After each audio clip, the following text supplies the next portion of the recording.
What I'm going to talk about is SMEs. So we're going to change the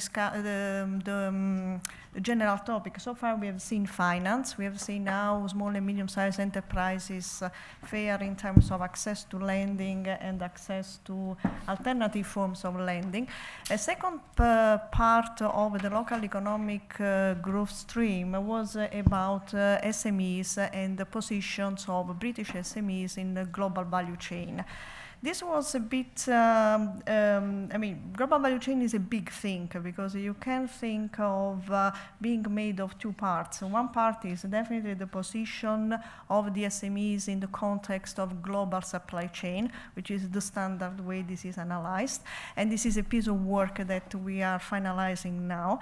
But you can also look at it in terms of how do SMEs score in terms of relationships for innovation, relationship for knowledge sharing, all sorts of activities that in some sense underpin the capability of the SMEs to basically perform in international markets and then being a valuable partner when you consider the global value chain.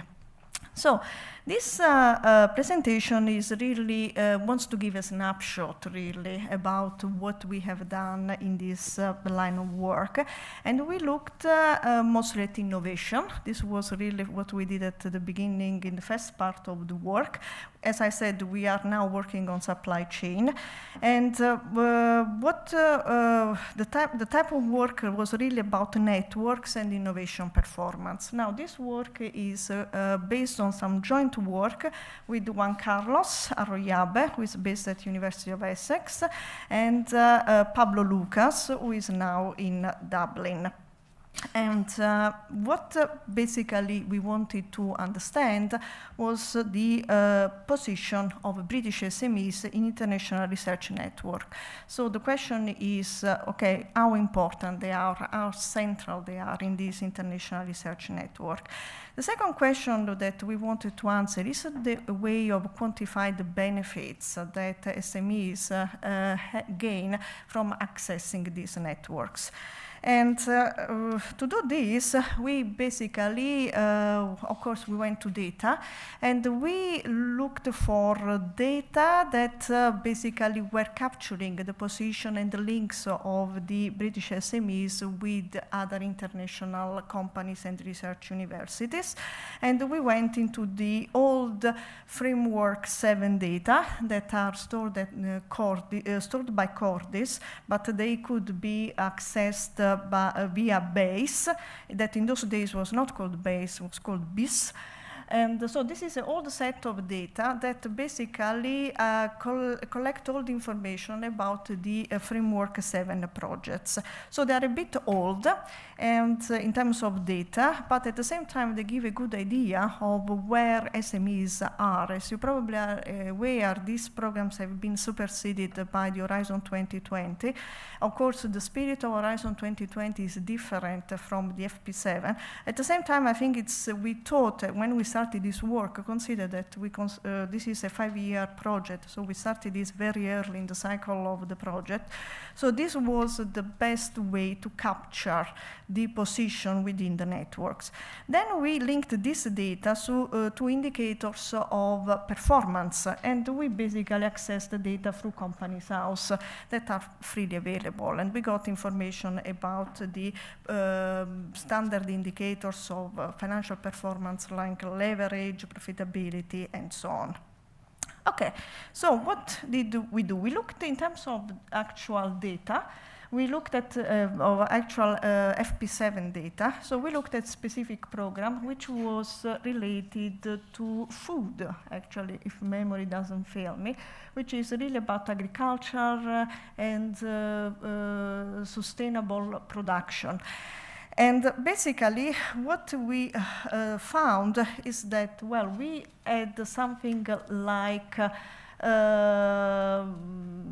583 SMEs involved in this project, and we had a much larger number of non-SMEs, 1,072. And we started to look at different typologies. So what was a non-governmental organization, what was a research institute, a large enterprise, and we even found evidence of individuals that were personally involved in these networks. So what we saw it, of course, the research institutions, as you can imagine, are the biggest, the largest number of partners in this project, and followed by large enterprises. And you wouldn't be surprised because we are talking here of food industry, which is dominated by large companies, if you look at the structure of the industry in general. So the SMEs obviously tend to be a much smaller group, given the characteristics of the industry. So what we did then, we basically starting doing this, oops, okay, it's slow.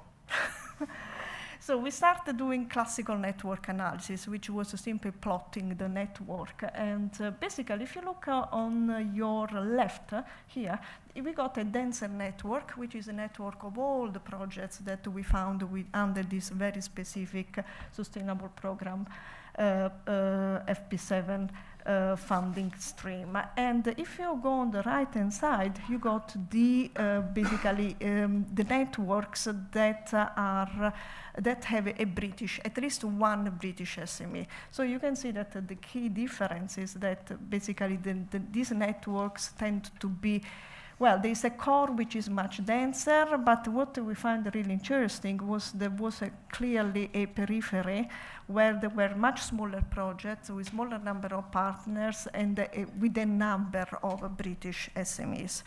Then, as you do in basically network analysis, we started to produce a number of stats. So network analysis at this stage is clearly descriptive. So what we found is that UK's SMEs, basically, you can find a large chunk of this project where there is at least an SME being one of the nodes of the network. Then we have a measure of density, which is much lower, which in some sense confirms the graphical analysis that basically we showed before, because you could see that the network is much less dense and there is more of the periphery. And we also basically did another set of, produce a set of statistics that basically confirm this initial analysis that we are talking here of smaller projects where basically the SMEs clearly bring some very specific type of knowledge to the consortium. So we're not talking here of big players, but very specific skill set, okay? So very specific competencies that contribute to a number of projects across the program. Well, if you look at the composition, then it's interesting that we do have a number of SMEs that tend to be coordinator and participant across the full network. But if you look at the UK, from 2008 and 2014, well, this is, I mean, clearly the numbers go down rather drastically, in the sense that we do not have a bigger presence of SMEs, for instance, across as a participants, and definitely not as a coordinator. So again, this shows a bit of the position of the companies, of these SMEs within the network. And so what we found is that in terms of the characteristics of the network, centrality has become important, okay, in this small network. So it has increased over time. So this means that the density has gone up. And what we tested was for the presence of what is called small world property, that basically is about the links with the other members of the network. And we found that the property was there, and clearly this was a good indicator for knowledge exchange. So there is still some evidence then that for this type of program, they are part of what are called network hubs. Okay, so Now, what I'm going to move on is the second question, which is really about the impact on performance. And this is a bit tricky. This is something that basically we have done more recently. So there is a bit of additional work that we have done in terms of data. And most of the problem is related to the fact that we do not have major indicators of performance in terms of innovation performance. So we do have the Community Innovation Survey, or UKIS, okay, which is a standard, which is commonly used to measure performance. We do have some questions in this survey about business and new to market or new to business innovation. And typically we have a question about the percentage of turnover that can be attributed to any of the two types of innovation. So what we tried to do was to do something different, okay? And we basically tried to identify from the project report some very specific output. So basically it was really a search on the report and identify whether there have been technologies that have been patented and whether some of these patents were then licensed. Okay, so we were trying to pick up indicators of a different type. Now, not everything that is produced in terms of innovation is patented in this country, so that's important. If I look at the CIS from 2012, basically only 4% of UK companies patent for a number of reasons, okay, that have been analyzed in the literature. So basically it's important, so in some sense we are talking here of a very specific type of technologies. They have to be sufficiently novel to attract a patent. So what we did, we tried to identify patents and license, starting from the project and then going up to the UK, to the IPO database and see if there was something that we could basically track down there. So what is the, why we thought that this was a better way of handling this? Okay, first of all, because through licenses, we could try to track down the diffusion. So basically, we could understand whether a patent had been basically licensed, and we could basically try to track down in a more objective way potential benefits that this patent through the license had created. Now, we were also interested in developing networks of licenses, okay? So to understand whether, who gets the license from, okay? To understand basically if there are contacts, if there are specific relationships that may emerge because of these patents and the licenses. And we were interested to understand specifically if these networks were local or national. So do we have license? Do we license the patents to your close friends in an area, or are there technologies that are patented widely? So that was the idea about with this type of analysis. And what we found is that there was much more similarity about what was happening between the between the UK versus the rest of Europe. So we tried to get, we basically, with this type of network analysis, we saw that there wasn't much difference in terms of these networks across the two jurisdictions. And basically, we also did something else, which was basically looking at other countries that are still linked to the European funding, although they are not officially part of the EU and they got a different trade regime. And basically, we looked at Switzerland and Norway, and we saw that effectively this was totally different, okay? So we don't have the same level of density, and we saw that we do not have the connections, the density that we could see in with the UK at that time. So, again, we look at Switzerland, fewer nodes, higher density, while on the contrary, in the UK, you can see that there are more nodes and lower density. Okay, so we did also some analysis, which is more standard type of econometric analysis. So we basically match the licensees to FAME data, a bit like Claudia did. We basically estimated the return in terms of labor productivity of around 5% of having a license a patent through a FP7 project. We tested, I mean, for those who are interested into the econometric bit, I mean, we try to control as much as possible for endogeneity. I mean, this is as much as possible because obviously we don't have a perfect data because of the characteristics of the projects and the companies. But we think that, I mean, the result is rather consistent. So we think that we may get something there. And that's it.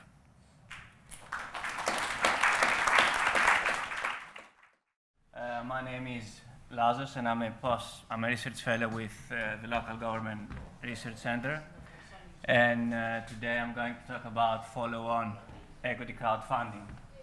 This is a joint work with Jerry Cockley and Jose Linares Regar from University of Essex. As the title suggests, I mean, we focus on follow-on equity crowdfunding, but what is follow-on equity crowdfunding? It's a second or a later equity crowdfunding campaign performed by the same firm on the same platform. For you to have an idea, this is equivalent to a season equity offering on a market. What's the objective of this study? Our, let's say, aim is to shed light on policies platform or policymakers are willing to follow to foster the growth of equity crowdfunding. It may also provide information for firms, platforms, and investors about factors that affect success of the first follow-on. So in other words, we're going to investigate what are the factors that determine the likelihood of a firm conducting at least one follow-on, and what are the factors behind the success of the first follow-on equity crowdfunding campaign. Funding plays a critical role for the growth of a startup. There are studies that show that it's very difficult for them to raise capital from business angels and venture capitalists, professional investors, at a later stage. So this later stage is also called the second valley of death. So what's this later stage is that when they get past the growth, the startup, let's say, phase, then in order to grow, they want to raise additional capital. And it's difficult for them to raise capital from professional investors. Wilson et al.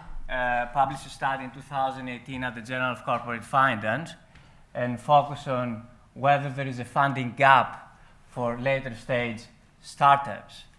I mean, whether there is a funding gap when these startups are in the second valley of death.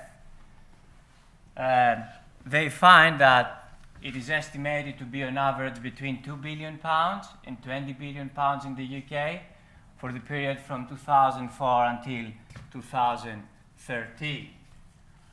We argue that follow-on equity crowdfunding can help reduce this gap. In other words, it may be an alternative way for startups to raise additional capital. Just to give you an idea, this graph gives us information about the number of follow-ons over time. It starts from 2011 until 2017. We start from 2011 because Crowdcube was the first equity crowdfunding platform that launched its first follow-on equity crowdfunding campaigns. You can see in 2011 there were 2 follow-ons, and in 2017 there were 36. So there is an upward trend on firms raising capital from follow-on equity crowdfunding campaigns. In other words, in 2017 this number is 18 times more. But let's look at the amount raised from these follow-on equity crowdfunding campaigns. In 2011, okay, it's not very obvious in in the slide here, but in 2011, this amount was £500,000.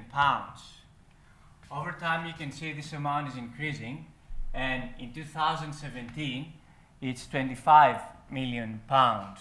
So within a 7-year period, the amount raised at the last year is roughly 50 times higher than the amount raised in 2011. Once again, this provides additional evidence that firms are going to raise capital through equity crowdfunding, and more importantly, from follow-on equity crowdfunding campaigns. This is also consistent with the British Bank report in 2014, which says that it is predicted that firms are going to raise more capital using equity crowdfunding. And the other important bit is, as you can see, this upward may indeed can help reduce the funding gap documented by Wilson et al. From their study published in 2018. Now, what's the research questions we aim to answer? As I said at the beginning, the first research question is about what are the determinants of a firm conducting at least one follow-on campaign conditional on a successful initial campaign. If you can see here that we make an assumption conditional on a successful initial campaign. So we assume that it's very likely for those firms who raise successfully capital in their initial campaign, they're going to go again on the same platform and raise additional capital. Our data set supports this. Now about the second research question is about follow-on success. So what are the factors behind the success of a first follow-on? Once again, we make the same assumption, conditional on a successful initial campaign. But I'm going to talk about this later. We confront this, let's say, sample selection bias using the Heckman method, but I'm going to talk about it a bit more later. Now, what's our contribution? How do we extend existing studies? Our data set involves campaigns from the top 3 platforms, as you've seen from the figures in the slides before. These are Crowdcube, Seeders, and Syndicate Room. We argue that platform and initial campaign characteristics matter for the likelihood of a firm conducting at least one follow-on. Why is that? Because platforms, they employ different models. For example, Seeders and Syndicate Room, they employ a nominee account, something Crowdcube does not as of 2015. And they also say on their website that they're going to employ a nominee account if the amount raised is higher than £250,000. Now, for the success of follow-on, we argue that initial campaign characteristics and time between the initial and first follow-on matter for the success of the first follow-on. Why is that? This is consistent with signaling theory, which states that firms are going to send effective signals, if possible, to reveal the high underlying value of their firm. And, for example, for the time between the initial and first follow-on, there are studies which show that effective signals become weaker over time. Now, our data set. Our data set employs 790 initial campaigns that take place in Crowdcube, Seeders, and Syndicate Room for the period from 2011 until 2017 to investigate what affects the likelihood of a firm conducting at least one follow-on. Our dataset has identified about 14 equity crowdfunding platforms, but most of them were short-lived. So the ones that have survived are these 3, and they reflect about 90% of the entire equity crowdfunding dataset. So that's why we focus on them. Now, about the success of the first follow-on, we employ 106 first follow-on campaigns that take place on the same platforms for the same period. The method we employ is the Heckman method. Why do we employ this? If you remember, I said before that we make an assumption that firms are going to get back to the same platform conducting a follow-on if they have raised successfully capital in their initial campaign. So in other words, we focus only on the successful initial campaigns, and based on them, we investigate the factors behind the success of the first follow-on and the factors behind the likelihood of a firm conducting at least follow-on. So this Heckman method, so in other words, we have a sample selection bias. This Heckman, usually confronts this sample selection bias having two stages. In the first stage, we're going to control for factors that affect the success of initial campaign. The entire point is to extract a well-known ratio known as Mills ratio, which we add in the second set of regressions, and then we can say that sample selection bias is confronted effectively. But before we move that, let's give you some statistics about the summary about follow-ons. If you can see, the average number of backers is about 266. The duration is how long does the campaign last, is about 42 days.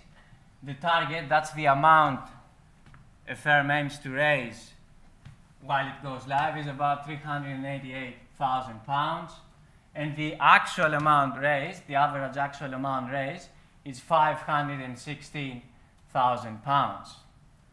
What's really worth pointing out from this is, if you can see, the maximum of the goal is about £2.9 million, and the maximum of the amount raised is £3.4 million.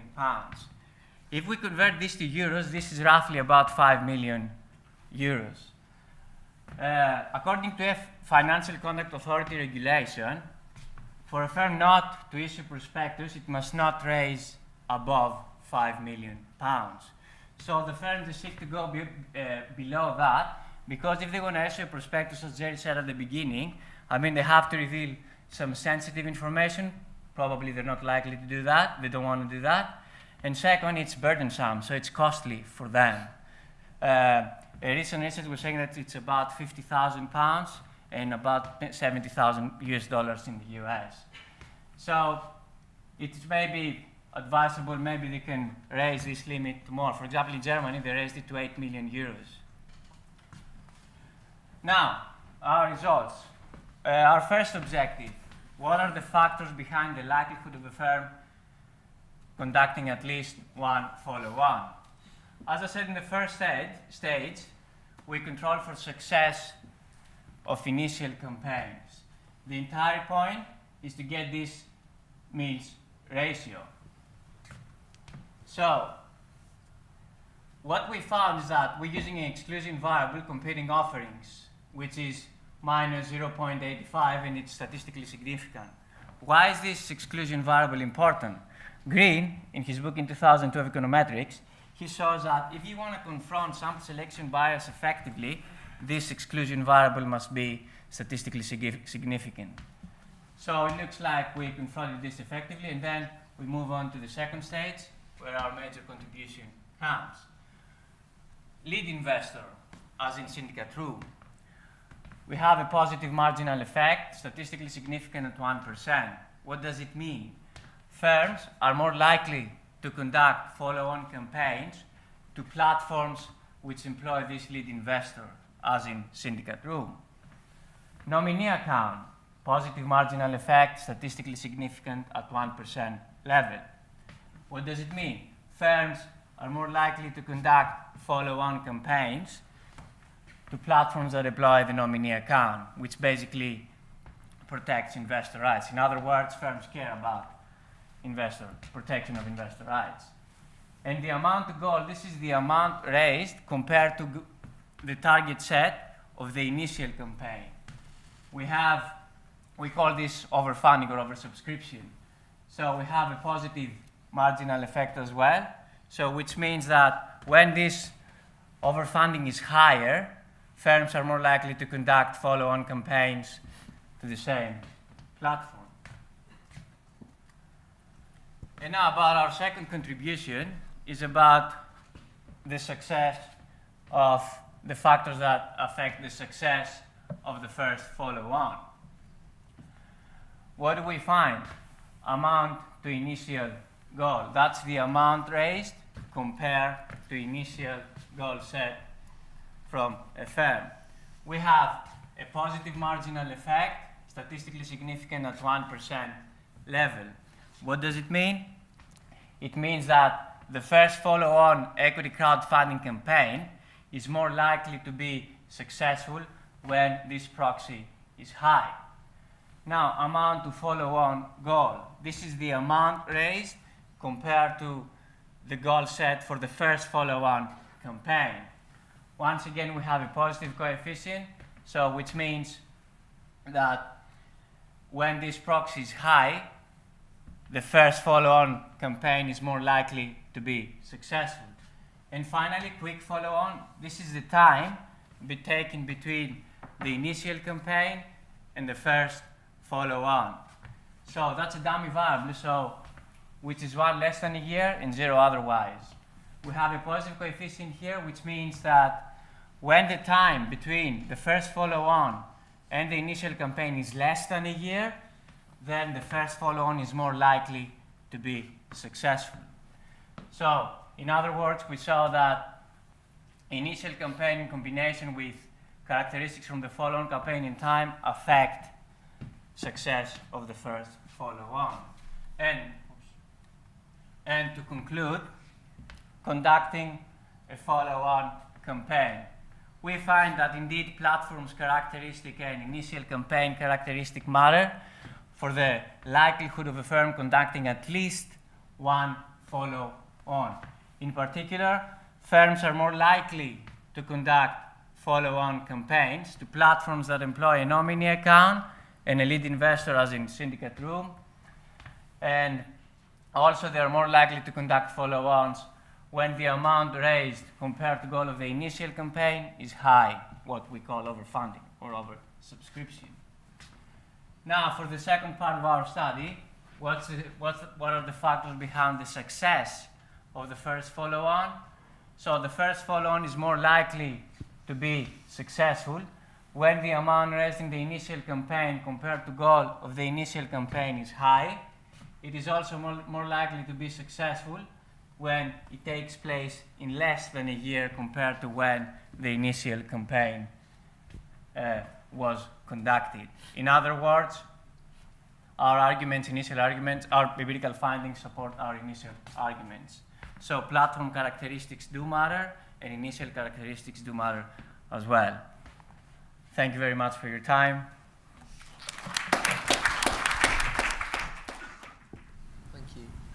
Hi there. So I'm Clark Rushbrook from the Department of Health and Social Care. Thanks very much for this. This is definitely not my area of expertise. I've got a question, I think, for sort of Jerry and Winifred, but also others may be interested. So I'm interested in the sort of all-or-nothing style approach of, I guess, equity crowdfunding, peer-to-peer loans and lending. I think, Jerry, you mentioned that you didn't sort of cite it, but you said you think that roughly a fifth or a quarter of these sorts of companies fail through equity crowdfunding, or I don't know, I can't remember exactly what it was, but you'll know yourself. Is there a risk that because of the all or nothing nature of how those funds are raised, is that firms are sort of systematically underestimating the amounts that they bid for, or that they actually think that they want to raise? And then does that have an impact on, I guess, their success rates? That's an interesting question. Let me first say, I think the all or nothing criterion is principally a market test of the proposal. Yes? So if investors think it's a good proposal, they will fund it. And in the early days of crowdfunding, when the the campaign target was reached, then the campaign closed. Yeah? But in recent years, platforms have allowed firms to overfund. But there's obviously got to be an agreement between the firms and the platform as to what the limit will be. But in recent years, particularly in equity crowdfunding, there's a tradition of overfunding. And in a sense, you might think of that then as a success criterion, yeah, because they've not just reached the target, but they've overfunded the target, yeah. So I'm not sure if that answers your first part. The second part, it's actually quite difficult to get data on failures. I'm just talking about equity crowdfunding. For several reasons. I think the platforms were reluctant to give precise information, or they reported firm failure in very different ways. Yeah, so it was, and there was a report by Alphi, the platform which I cited data from, I think in about 2015, which criticised platforms for not providing consistent information on firm failure. Of course, the other reason is we need longer samples of data before we can really truly measure the failure rate. Yeah, because as you can see from the data on the slides we presented, most equity crowdfunding has really taken off since 2014-15. Yes, so we haven't got many years data yet to see how many are failing or how many are successful. Yes, so I guess as the data as time rolls on, we will get more failures. Yeah, but I think the figures I've seen quoted are about 20%, 25% failure rate for equity crowdfunding, which might seem large, yeah, but remember, equity crowdfunding is the most risky form of crowdfunding. Should I add to the peer-to-peer lending part? So equity part, it really down to the value of the equity, right? So you wouldn't know for now. And also for the peer-to-peer lending, because it's a debt, so most of the business, they do 5 years. As you see the data, now they are about the halfway. So investors wouldn't know whether they can get the principals back after 5 years. But now, the Funding Circle platform, of course, will monitor the business, and then investors will get the constant interest. So that's only we can know. We only will know when the maturity is due. That is the part. But aware this is really the market test. So even Funding Circle platform will always have emphasized that the risk is down to the investors. Yeah. I think one final contrast is, of course, if an equity, a firm which has raised equity crowdfunding fails, then investors usually get nothing. Yeah? On Funding Circle have this scheme, and I must confess an interest here because I invest in Funding Circle myself. They spread your investment across a large number of investments. Yeah, so I've invested a couple of £1,000, and I think my investment is spread over, I can't remember, 200 or 300 companies. Yeah, and so every monthly statement I get says, one of your investment companies went bust, yes, but it was only 0.4 of your total investment, yes. So they have this algorithm for diversifying investors' portfolios, so that if one company goes bust, only a small bit of your portfolio will lose, but the overall return will still be whatever. In Funding Circle, I guess it's 4 to 7 or 8%. Yeah. Yes, we got 2 questions. I think one here and the other. Okay. Who wants to go first?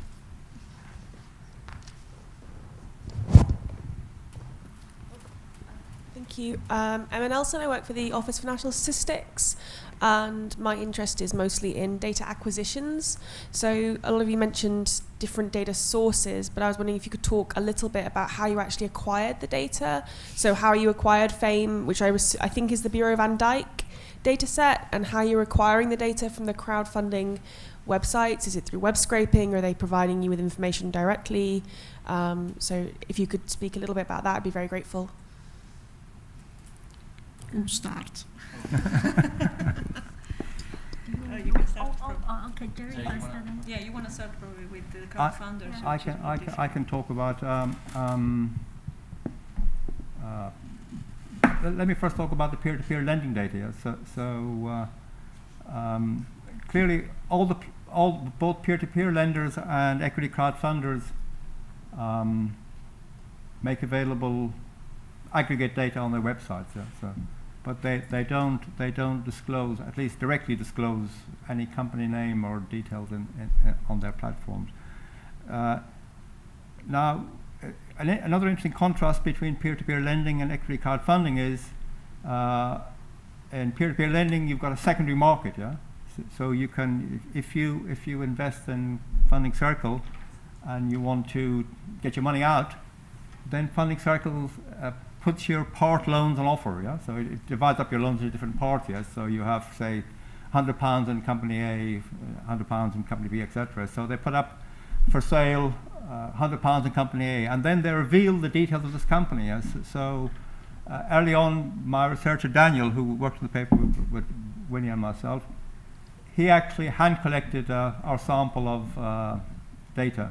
We did consider scraping it because we worked for an ESRC project. We thought that scraping was unethical, so we didn't scrape the website. So so we hand collected the data on Funding Circle's part loans. Yeah. Sorry to follow up. That's really, really interesting. Yeah. That you thought that web scraping was unethical. Well, yeah, I didn't actually look into it, but yeah, I thought it might be. Yeah, so yeah. Okay, that's really, really interesting. But yeah, because we also I also had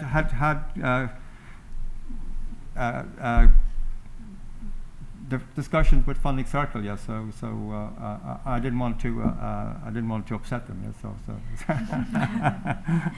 yeah. Equity crowdfunding data is a bit more complicated, yeah, but I could talk to you afterwards if you want to find out more about the crowdfunding data. Okay, thank you. There was a second question. Hi, thank you very much. Really interesting papers. I have two questions. One, a bit more detailed. A few of you mentioned due diligence, and I was wondering if you looked at the due diligence that all these platforms are doing, because I know, let's say Republic, they do a lot of due diligence on their companies before they go on the equity funding campaigns. And the second bigger question is around what do you think about the application of your funding or of your findings in practice? So is there any policy that you would see coming out of this? Okay, well, I guess again you've got a contrast between peer-to-peer platforms, which mainly use big data and machine learning to evaluate their companies. They use, at least when I last talked to them, they used to use Experian data for credit rating, because Experian data has all these credit history, and then they come up with a ranking of their applicants into risk bands, A to E, with E being the most risky and A being the safest. Yeah. And if you invest in Funding Circle, you can specify which risk bands you want to invest in. You could say, well, I want to exclude E because that's the highest risk, or I want to just invest in A or B. But clearly, low risk will be low return. Yeah. So if you want high risk, if you want high return from Funding Circle, then you have to diversify, I guess, across a larger number of risk bands. I think for equity crowdfunding, it's far more complicated, yeah, because it's so risky, yes. So there's far more human intervention, yeah, before the platform actually will interview the apart from using all the big data, etc., and credit ratings on the companies, they will interview the management team, face-to-face learning, and some qualitative studies have shown that it's feeling for the managers, which is often instrumental in the platform deciding these people know what they're doing. Yeah, we'll back them. Yeah. Now there is an additional layer in syndicate room approach, because they have a lead investor who is a business angel, and so at syndicate room, they've always involved the business angel in the due diligence. Yes, so business angels are these local high net worth individuals who will invest in companies, and because they live locally, they'll probably have all the kind of, as a word, gossip, etc., inside information on what's a good proposition and what's not. But these business angels are involved in the due diligence process in syndicate room. Yeah. Now, I think the second part of your question was what's policy implications. Policy implications. So clearly, I think raising awareness of these sources of funds is pretty important, yeah, because one of the great advantages of, say, Funding Circle, if you want to get term loans from Funding Circle, is you get a decision very quickly, within maybe 48 hours. Yeah, while banks will take far more, at least in the past. Yeah, maybe they've got their act together now, but banks typically would take much longer. Yeah. So that's one aspect. The other is in its evidence to the Treasury Select Committee on SME Finance, Crowdcube said they're establishing a nationwide network of what they call mini business angels who will provide local advice and also get involved in the funding of local projects. Because I think, in contrast to, say, Funding Circle, where I think there doesn't seem to be much of evidence, or not huge evidence, of geographical bias, because it's much more low risk, particularly if you want to invest in the low risk categories. Equity crowdfunding tends to be more locally. Investors tend to come from the local area. So projects in London, lots of projects in London get funded, and the investors typically come from London. Yeah, so because investors, I think, like to know something about the project. Yeah, whilst with Funding Circle, it's low risk, so they're less involved. So I guess local authorities could get involved in helping to promote these networks of business angels, both to advise small business startups and to provide equity crowdfunding for them. Yeah. So I think they're the two kind of main policy implications I would see from it. Yeah. I'm not sure if you want to add anything. Yeah, just little to add, like a peer-to-peer lending part. The corporate governance part is very important because these businesses, they are very small. And then, as we said, the data, so far these companies, they only need to file the balance sheet. They are not required to file the income statement. So therefore, it's very important to track what their profit every year. And then, so it's, that is one part, the governance part. Another regulation also need to look at is this kind of creditworthy business. The Funding Circle, they check whether they are better than the public financial analyst or not. So this is also put in a kind of question that how professional and authorized this credit check. So they are also very important. Yeah. If I could add, yes, I just wanted to add that for our study, well, you were asking about the impact and where we would like our study to be useful. Perhaps the best, well, we've been actually cited by the Treasury Select Committee, and we were very honored of that. But the thing is, we believe that the literacy and the awareness, which is not just for the government initiatives, but also, as you said earlier, for alternative finance opportunities are extremely important, because at the end of the day, if the SMEs don't get the funds they need, then the engine of the economy gets stuck. There's a real issue, and therefore I think the government, in that case, we hope, at least as far as I'm concerned, the study will really advise towards more maybe local programs as well for SMEs in terms of increasing the financial knowledge of owners and see where the needs are, and making more widely available the information about all the opportunities that are there. Because at the end of the day, not having the knowledge or not being aware of what is available has a huge cost for the potential investment opportunities that these companies could take, and they don't take, and we have evidence of that very often. So that's where we hope our study can really make, I'm not saying a difference, but can really push for change and improvements. Okay. Yes. It's the reserved question. Maybe this sounds a silly question, but have you looked at regional variations or variations based on the sector that the SMEs or the startups are when they go on for crowdfunding?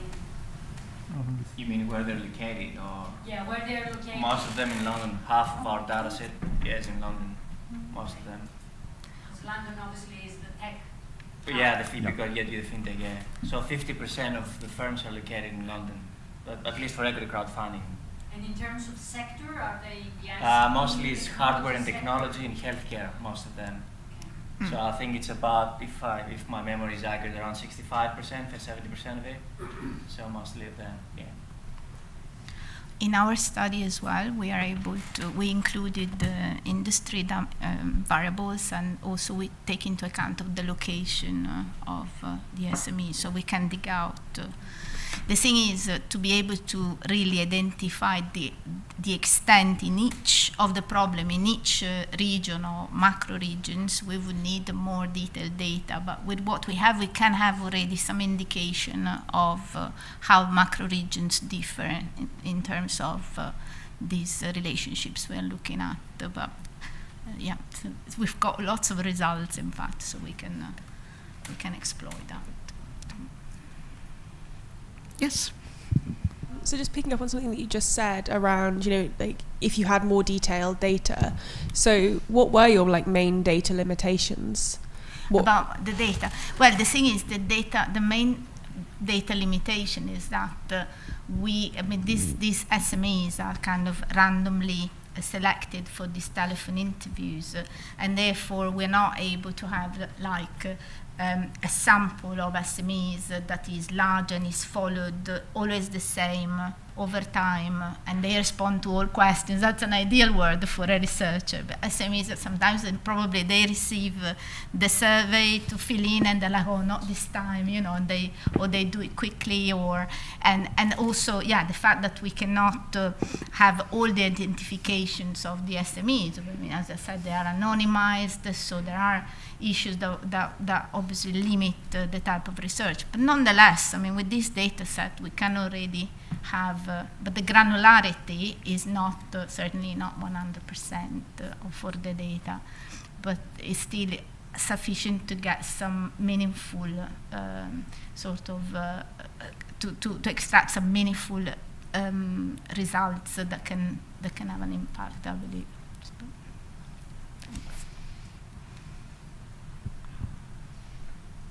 Okay, so if there are no more questions, thank you very much. Thank you to the speakers for the talk. Thank you to the audience.